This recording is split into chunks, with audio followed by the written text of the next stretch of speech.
حشیش نام کی ایک نشاور شے سے دوسروں کو اپنے جال میں پھنساتے تھے۔ صلاح الدین ایوبی نے مدرسے نظام الملک میں تعلیم حاصل کی۔ یاد رہے نظام الملک دنیا اسلام کی ایک سلطنت کے وزیر تھے۔ یہ مدرسہ انہوں نے قائم کیا تھا جس میں اسلامی تعلیم دی جاتی ہے اور بچوں کو اسلامک نظریات اور تاریخ سے محرور کیا جاتا۔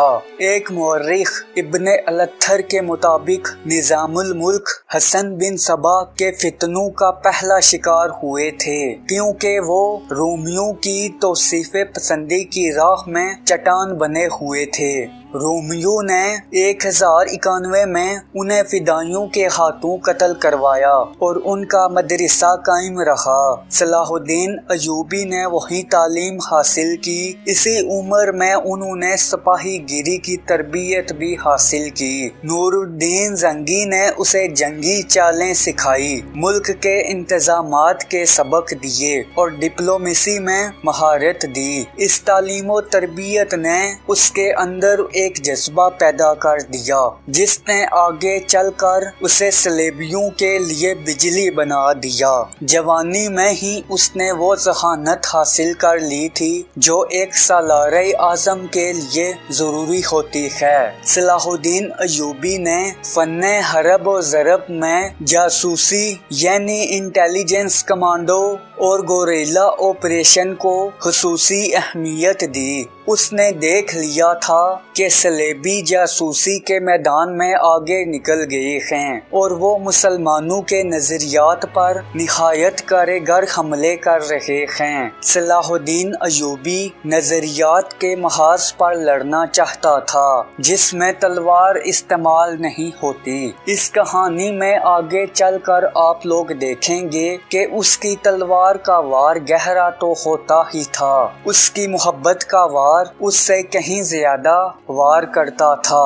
اس کے لیے تحمل اور بردباری کی اہمیت حاصل ہوتی ہے جو اس نے اوائل عمر میں ہی اپنے آپ میں پیدا کر لی تھی۔ اسے جب مصر کا وائسرائے اور کمانڈر ان چیف بنا کر مصر بھیجا گیا تو ان سینئر افسروں نے ہنگامہ برپا کر دیا جو اس عہدے کی آس لگائے بیٹھے ہوئے تھے۔ سلطان صلاح الدین ایوبی نے سب کو سر سے پاؤں تک دیکھا۔ اس کے ہونٹوں پر مسکراہٹ اور زبان پر پیار و محبت کی چاشنی تھی۔ بعض پرانے افسروں نے اسے ایک ایسی نگاہ سے دیکھا جس میں طنز تھی اور تمسخر بھی تھا۔ وہ صلاح الدین ایوبی کے صرف نام سے ہی واقف تھے۔ بوڑھے افسر نے اپنے ساتھ کھڑے افسر کے کان میں کہا، بچہ ہے، اسے ہم پالیں گے۔ مورخ اور اس وقت کے واقعہ نگار یہ نہیں بتا سکتے کہ صلاح الدین ایوبی نے ان لوگوں کی نظریں بانپ لی تھی یا نہیں۔ وہ استقبال کرنے والے اس ہجوم میں بچہ لگ رہا تھا۔ البتہ جب وہ ناجی کے سامنے مصافحے کے لیے رکا تو ایوبی کے چہرے پر تبدیلی سی آ گئی۔ وہ ناجی سے ہاتھ ملانا چاہتا تھا لیکن ناجی جو اس کے باپ کی عمر کا تھا سب سے پہلے درباری خوشامدیوں کی طرح جھکا،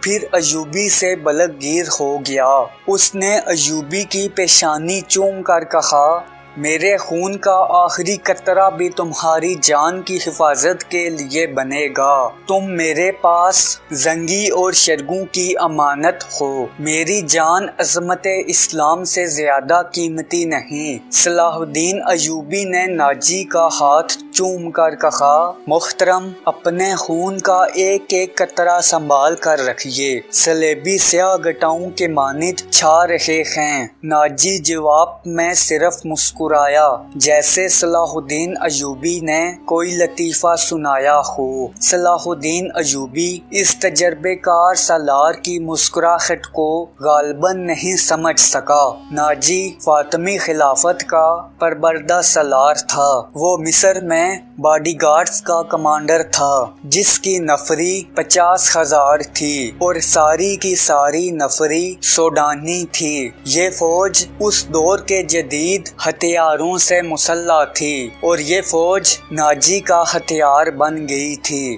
جس کے زور پر وہ بے تاج بادشاہ بنا بیٹھا تھا۔ وہ سازشوں اور مفاد پرستی کا دور تھا۔ اسلامک دنیا کی مرکزیت ختم ہو چکی تھی۔ صلیبیوں کی بھی نہایت دلکش تقریب کاریاں شروع ہو چکی تھی۔ ضرب پرستی اور طیش کا دورہ تھا۔ جس کے پاس ذرا سی بھی طاقت تھی اسے وہ اپنے اقتدار کے تحفظ کے لیے اور دولت سمیٹنے کے لیے استعمال کرتا تھا۔ سوڈانی باڈی گارڈز، فوج کا کمانڈر ناجی، مصر میں حکمرانوں اور دیگر سربراہ وہاں کے لیے دہشت بنا ہوا تھا۔ اسے اس دور کا بادشاہ ساز کہا جاتا تھا۔ بنانے اور بگاڑنے میں خصوصی مہارت حاصل رکھتا تھا۔ اس نے صلاح الدین ایوبی کو دیکھا تو اس کے چہرے پر بالکل اسی طرح مسکراہٹ آ گئی جس طرح کمزور سے تشریف لائے ہیں۔ پہلے بتیاں بکھیرنی شروع کر دی اور اس کے ساتھ ایوبی نے راستے میں پھولوں کی پتیاں دیکھ کر قدم پیچھے کر لیا۔ ناجی اور اس کا نائب اس کے دائیں بائیں تھے۔ وہ دونوں جھک گئے اور اسے آگے چلنے کی دعوت دی۔ یہ وہ انداز تھا جسے مغل بادشاہوں نے ہندوستان میں رائج کیا تھا۔ صلاح الدین ایوبی پھولوں کی پتیاں مسلنے نہیں آیا۔ ایوبی نے ایسی مسکراہٹ سے کہا جو ان لوگوں نے پہلے کم ہی کسی کے ہونٹوں پر دیکھی ہوگی۔ ہم حضور کے راستے پر آسمان سے تارے بھی نوچ کر بچھا سکتے ہیں۔ ناجی نے کہا اگر میری راہ میں کچھ بچھانا چاہتے ہو تو وہ ایک ہی چیز ہے جو میرے دل کو بہاتی ہے۔ صلاح الدین ایوبی نے کہا آپ حکم دیں۔ نائب نے کہا وہ ہے جو حضور کے دل کو بہاتی ہے، صلیبیوں کی لاشیں۔ صلاح الدین ایوبی نے مسکرا کر کہا مسلمان کی زندگی پھولوں کی سیج نہیں، جانتے نہیں ہو صلیبی سلطنت اسلامیہ کو چوہوں کی طرح کھا رہی ہے، اور جانتے ہو وہ کیوں کامیاب ہو رہے ہیں؟ صرف اس لیے کہ ہم نے پھولوں کی پتیوں پر چلنا شروع کر دیا ہے۔ ہم نے اپنی بچیوں کو ننگا کر کے ان کی عصمتیں رونگ ڈالی ہیں۔ پھر صلاح الدین ایوبی نے کہا اٹھا لو یہ پھول، اٹھا لو یہ میرے راستے سے۔ میں نے ان پر قدم رکھا تو میری روح کانٹوں سے چھنی ہو جائے گی۔ ہٹا دو لڑکیوں کو میرے راستے سے، کہیں ایسا نہ ہو کہ میری تلوار ان کے اتنے دلکش سنہرے بالوں میں الجھ کر بیکار ہو جائے۔ صلاح الدین ایوبی نے بولنے والے کو یوں ٹوک دیا جیسے تلوار سے کسی کافر کی گردن کاٹ دی جائے۔ اس نے کہا میری جان فدا ہو اس حضور صلی اللہ علیہ وآلہ وسلم پر جن کے مقدس پیغام کو میں نے سینے پر مقرر کر رکھا ہے۔ میں یہی پیغام لے کر مصر آیا ہوں۔ صلیبی مجھ سے یہ پیغام چھین کر بحر روم میں ڈبو دینا چاہتے ہیں، شراب میں غرق کر دینا چاہتے ہیں۔ میں بادشاہ بن کے نہیں آیا۔ لڑکیاں کسی کے اشارے پر پھول کی پتیاں سمیٹ کر پیچھے ہٹ گئیں۔ صلاح الدین ایوبی تیزی سے دروازے کے اندر چلا گیا۔ وہاں ایک وسیع کمرہ تھا۔ اس میں ایک لمبی میز رکھی گئی تھی جس پر رنگ برنگی پھول بکھرے ہوئے تھے اور ان کے درمیان روسٹ کیے گئے بکروں کے بڑے بڑے ٹکڑے، سالم مرغ اور نہ جانے کیسے کیسے کھانے سجے ہوئے تھے۔ صلاح الدین ایوبی رک گیا اور اپنے نائب سے پوچھا کیا مصر کا ہر ایک باشندہ اسی قسم کا کھانا کھاتا ہے؟ تو نائب نے کہا نہیں حضور، غریب لوگ تو ایسے کھانے کے خواب بھی نہیں دیکھ سکتے۔ صلاح الدین نے کہا تم سب کس قوم کے فرد ہو؟ کیا ان لوگوں کی قوم الگ ہے جو ایسے کھانے کے خواب بھی نہیں دیکھ سکتے؟ کسی کی طرف سے کوئی جواب نہ سن کر اس نے کہا اس جگہ جس قدر ملازم ہیں اور یہاں جتنے سپاہی ڈیوٹی پر ہیں ان سب کو اندر بلاؤ، یہ کھانا انہیں کھلا دو۔ اس نے لپک کر ایک روٹی اٹھائی، اس پر 2-3 بوٹیاں رکھیں اور کھڑے کھڑے کھانے لگا۔ نہایت تیزی سے پوری روٹی کھا کر پانی پیا اور باڈی گارڈز کے کمانڈر ناجی کو ساتھ لے کر اس کمرے میں چلا گیا جو وائس رائے کا دفتر تھا۔ 2 گھنٹے بعد ناجی باہر نکلا، دوڑ کر اپنے گھوڑے پر سوار ہوا، دوڑ لگائی اور نظروں سے اوجھل ہو گیا۔ ناظرین، آگے کی کہانی آپ کو نیکسٹ ایپیسوڈ میں بتائی جائے گی۔ السلام علیکم محترم ناظرین، اسلام کا یہ حقیقی ڈرامہ 23 مارچ 1169 کے روز سے شروع ہوتا ہے جب صلاح الدین ایوبی کو مصر کا وائس رائے اور فوج کا کمانڈر چیف بنایا گیا۔ اسے اتنا بڑا رتبہ ایک تو اس لیے دیا گیا کہ وہ حکمران خاندان کا ہونہار تھا، اور دوسرا اس لیے کہ اوائل عمر میں ہی فن حرب و ضرب کا ماہر ہو گیا تھا۔ سپاہ گیری ورثے میں پائی تھی۔ اس کے ذہن میں حکمرانی کے معنی بادشاہی نہیں، اسلام کی پاسبانی اور قوم کی عظمت اور فلاح و بہبود تھی۔ اس کا جب شعور بیدار ہوا تو پہلی کلش یہ محسوس کی کہ مسلمان حکمرانوں میں نہ صرف یہ کہ اتحاد نہیں بلکہ وہ ایک دوسرے کی مدد سے بھی گریز کرتے تھے۔ وہ عیاش ہو گئے تھے۔ شراب اور عورت نے جہاں ان کی زندگی رنگین بنا رکھی تھی، وہاں عالم اسلام اور خدا کے اس عظیم مذہب کا مستقبل تاریک ہو گیا تھا۔ ان امیروں، ان کے وزیروں اور مشیروں کے حرم غیر مسلم لڑکیوں سے بھرے ہوئے تھے۔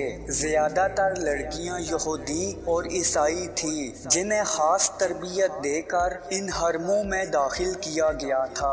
غیر معمولی حسن اور اداکاری میں کمال رکھنے والی یہ لڑکیاں مسلمان حکمرانوں اور سربراہوں کے کردار اور قومی جذبے کو دیمک کی طرح کھا رہی تھی۔ اس کا نتیجہ یہ تھا کہ سلیبی، جن میں فرینک یعنی فرنگی کاسٹ اوسط قابل ذکر ہیں، مسلمانوں کی سلطنت کے ٹکڑے خراب کرتے جا رہے تھے، اور بعض مسلم حکمران شاہ فرینک کو سالانہ ٹیکس ادا کر رہے تھے جس کی حیثیت غنڈہ ٹیکس کی سی تھی۔ سلیبی اپنی جنگی قوت کے روپ سے اور چھوٹے موٹے حملوں سے حکمرانوں کو ڈراتے رہتے، کچھ علاقے پر قبضہ کر لیتے، تابان اور ٹیکس وصول کرتے تھے۔ ان کا یہ مقصد تھا کہ آہستہ آہستہ دنیا اسلام کو حرب کر دیا جائے۔ مسلمان حکمران اپنی رعایا کا خون چوس کر ٹیکس دیتے رہتے تھے۔ ان کا مقصد یہ تھا کہ انہیں عیش و عشرت میں پریشان نہ کیا جائے۔ فرقہ پرستی کے بیچ بھی بو دیے گئے تھے۔ ان میں سب سے زیادہ خطرناک فرقہ حسن بن صبا کا تھا، جو صلاح الدین ایوبی کی جوانی سے 1 صدی پہلے مورز موجود میں آیا تھا۔ یہ مفاد پرستوں کا فرقہ تھا، بے حد خطرناک اور پر اسرار۔ یہ لوگ اپنے آپ کو فدائی کہلاتے تھے، جو بعد میں حشیش کے نام سے مشہور ہوئے، کیونکہ وہ حشیش نام کی ایک نشاور شے سے دوسروں کو اپنے جال میں پھنساتے تھے۔ صلاح الدین ایوبی نے مدرسے نظام الملک میں تعلیم حاصل کی۔ یاد رہے، نظام الملک دنیا اسلام کی ایک سلطنت کے وزیر تھے۔ یہ مدرسہ انہوں نے قائم کیا تھا جس میں اسلامی تعلیم دی جاتی ہے اور بچوں کو اسلامک نظریات اور تاریخ سے محرور کیا جاتا۔ ایک مورخ ابن الاتھر کے مطابق نظام الملک حسن بن صبا کے فتنوں کا پہلا شکار ہوئے تھے، کیونکہ وہ رومیوں کی توصیف پسندی کی راہ میں چٹان بنے ہوئے تھے۔ رومیوں نے 1091 میں انہیں فدائیوں کے ہاتھوں قتل کروایا اور ان کا مدرسہ قائم رہا۔ صلاح الدین ایوبی نے وہی تعلیم حاصل کی۔ اسی عمر میں انہوں نے سپاہی گیری کی تربیت بھی حاصل کی۔ نور الدین زنگی نے اسے جنگی چالیں سکھائی، ملک کے انتظامات کے سبق دیے اور ڈپلومیسی ڈپلومیسی میں مہارت دی۔ اس تعلیم و تربیت نے اس کے اندر ایک جذبہ پیدا کر دیا جس نے آگے چل کر اسے صلیبیوں کے لیے بجلی بنا دیا۔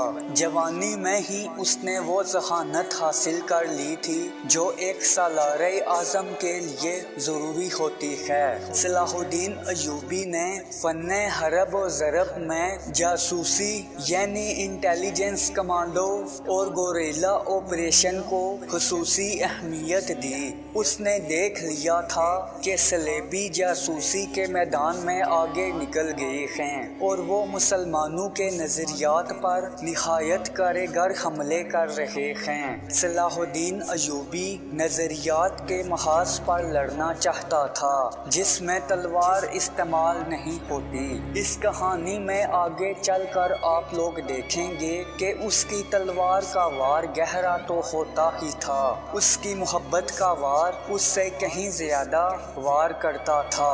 اس کے لیے تحمل اور بردباری کی اہمیت حاصل ہوتی ہے جو اس نے اوائل عمر میں ہی اپنے آپ میں پیدا کر لی تھی۔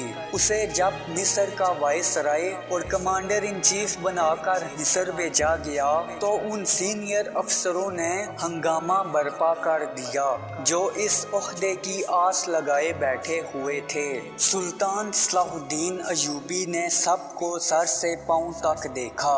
اس کے ہونٹوں پر مسکراہٹ اور زبان پر پیار و محبت کی چاشنی تھی۔ بعض پرانے افسروں نے اسے ایک ایسی نگاہ سے دیکھا جس میں طنز تھی اور تمسخر بھی تھا۔ وہ صلاح الدین ایوبی کے صرف نام سے ہی واقف تھے۔ بوڑھے افسر نے اپنے ساتھ کھڑے افسر کے کان میں کہا، بچہ ہے، اسے ہم پالیں گے۔ مورخ اور اس وقت کے واقعہ نگار یہ نہیں بتا سکتے کہ صلاح الدین ایوبی نے ان لوگوں کی نظریں بانپ لی تھی یا نہیں۔ وہ استقبال کرنے والے اس ہجوم میں بچہ لگ رہا تھا، البتہ جب وہ ناجی کے سامنے مسافے کے لیے رکا تو ایوبی کے چہرے پر تبدیلی سی آ گئی۔ وہ ناجی سے ہاتھ ملانا چاہتا تھا لیکن ناجی جو اس کے باپ کی عمر کا تھا سب سے پہلے درباری خوشامدیوں کی طرح جھکا، پھر ایوبی سے بلغگیر ہو گیا۔ اس نے ایوبی کی پیشانی چوم کر کہا، میرے خون کا آخری قطرہ بھی تمہاری جان کی حفاظت کے لیے بنے گا۔ تم میرے پاس زنگی اور شرگوں کی امانت ہو۔ میری جان عظمت اسلام سے زیادہ قیمتی نہیں۔ صلاح الدین ایوبی نے ناجی کا ہاتھ چوم کر کہا، محترم، اپنے خون کا ایک ایک قطرہ سنبھال کر رکھیے، صلیبی سیاہ گٹاؤں کے مانند چھا رہے ہیں۔ ناجی جواب میں صرف مسکرایا جیسے صلاح الدین ایوبی نے کوئی لطیفہ سنایا ہو۔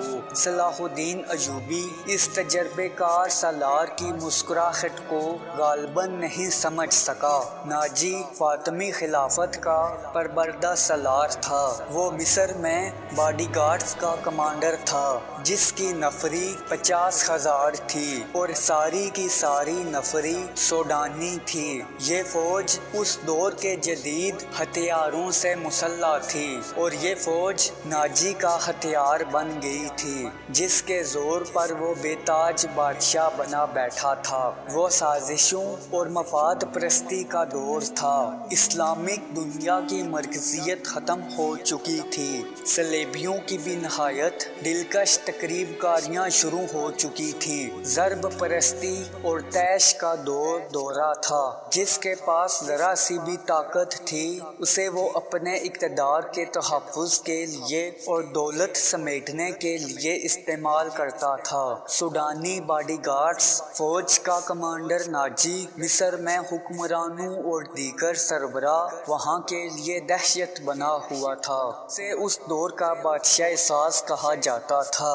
بنانے اور بگاڑنے میں خصوصی مہارت حاصل رکھتا تھا۔ اس نے صلاح الدین ایوبی کو دیکھا تو اس کے چہرے پر بالکل بالکل اسی طرح مسکراہٹ آ گئی جس طرح کمزور سے تشریف لائے ہیں۔ پہلے بتیاں بکھرنی شروع کر دی اور اس کے ساتھ ایوبی نے راستے میں پھولوں کی پتیاں دیکھ کر قدم پیچھے کر لیا۔ ناجی اور اس کا نائب اس کے دائیں بائیں تھے، وہ دونوں جھک گئے اور اسے آگے چلنے کی دعوت دی۔ یہ وہ انداز تھا جسے مغل بادشاہوں نے ہندوستان میں رائج کیا تھا۔ صلاح الدین ایوبی پھولوں کی پتیاں مسلنے نہیں آیا۔ ایوبی نے ایسی مسکراہٹ سے کہا جو ان لوگوں نے پہلے کم ہی کسی کے ہونٹوں پر دیکھی ہوگی۔ ہم حضور کے راستے پر آسمان سے تارے بھی نوچ کر بچھا سکتے ہیں۔ ناجی نے کہا اگر میری راہ میں کچھ بچھانا چاہتے ہو تو وہ ایک ہی چیز ہے جو میرے دل کو بہاتی ہے۔ صلاح الدین ایوبی نے کہا آپ حکم دیں۔ نائب نے کہا وہ کون سی چیز ہے جو حضور کے دل کو بہاتی ہے؟ صلیبیوں کی لاشیں۔ صلاح الدین ایوبی نے مسکرا کر کہا مسلمان کی زندگی پھولوں کی سیج نہیں، جانتے نہیں ہو صلیبی سلطنت اسلامیہ کو چوہوں کی طرح کھا رہی ہے، اور جانتے ہو وہ کیوں کامیاب ہو رہے ہیں؟ صرف اس لیے کہ ہم نے پھولوں کی پتیوں پر چلنا شروع کر دیا ہے۔ ہم نے اپنی بچیوں کو ننگا کر کے ان کی عصمتیں رونگ ڈالی ہیں۔ پھر صلاح الدین ایوبی نے کہا اٹھا لو یہ پھول، اٹھا لو یہ میرے راستے سے۔ میں نے ان پر قدم رکھا تو میری روح کانٹوں سے چھنی ہو جائے گی۔ ہٹا دو لڑکیوں کو میرے راستے سے، کہیں ایسا نہ ہو کہ میری تلوار ان کے اتنے دلکش سنہرے بالوں میں الجھ کر بیکار ہو جائے۔ صلاح الدین ایوبی نے بولنے والے کو یوں ٹوک دیا جیسے تلوار سے کسی کافر کی گردن کاٹ دی جائے۔ اس نے کہا میری جان فدا ہو اس حضور صلی اللہ علیہ وآلہ وسلم پر جن کے مقدس پیغام کو میں نے سینے پر مقرر کر رکھا ہے۔ میں یہی پیغام لے کر مصر آیا ہوں۔ صلیبی مجھ سے یہ پیغام چھین کر بحر روم میں ڈبو دینا چاہتے ہیں، شراب میں غرق کر دینا چاہتے ہیں۔ میں بادشاہ بن کے نہیں آیا۔ لڑکیاں کسی کے اشارے پر پھول کی پتیاں سمیٹ کر پیچھے ہٹ گئیں۔ صلاح الدین ایوبی تیزی سے دروازے کے اندر چلا گیا۔ وہاں ایک وسیع کمرہ تھا، اس میں ایک لمبی میز رکھی گئی تھی جس پر رنگ برنگی پھول بکھرے ہوئے تھے اور ان کے درمیان روسٹ کیے گئے بکروں کے بڑے بڑے ٹکڑے، سالم مرغ اور نہ جانے کیسے کیسے کھانے سجے ہوئے تھے۔ صلاح الدین ایوبی رک گیا اور اپنے نائب سے پوچھا کیا مصر کا ہر ایک باشندہ اسی قسم کا کھانا کھاتا ہے؟ تو نائب نے کہا نہیں حضور، غریب لوگ تو ایسے کھانے کے خواب بھی نہیں دیکھ سکتے۔ صلاح الدین نے کہا تم سب کس قوم کے فرد ہو؟ کیا ان لوگوں کی قوم الگ ہے جو ایسے کھانے کے خواب بھی نہیں دیکھ سکتے؟ کسی کی طرف سے کوئی جواب نہ سن کر اس نے کہا اس جگہ جس قدر ملازم ہیں اور یہاں جتنے سپاہی ڈیوٹی پر ہیں ان سب کو اندر بلاؤ، یہ کھانا انہیں کھلا دو۔ اس نے لپک کر ایک روٹی اٹھائی، اس پر 2-3 بوٹیاں رکھی اور کھڑے کھڑے کھانے لگا۔ نہایت تیزی سے پوری روٹی کھا کر پانی پیا اور باڈی گارڈز کے کمانڈر ناجی کو ساتھ لے کر اس کمرے میں چلا گیا جو وائس رائے کا دفتر تھا۔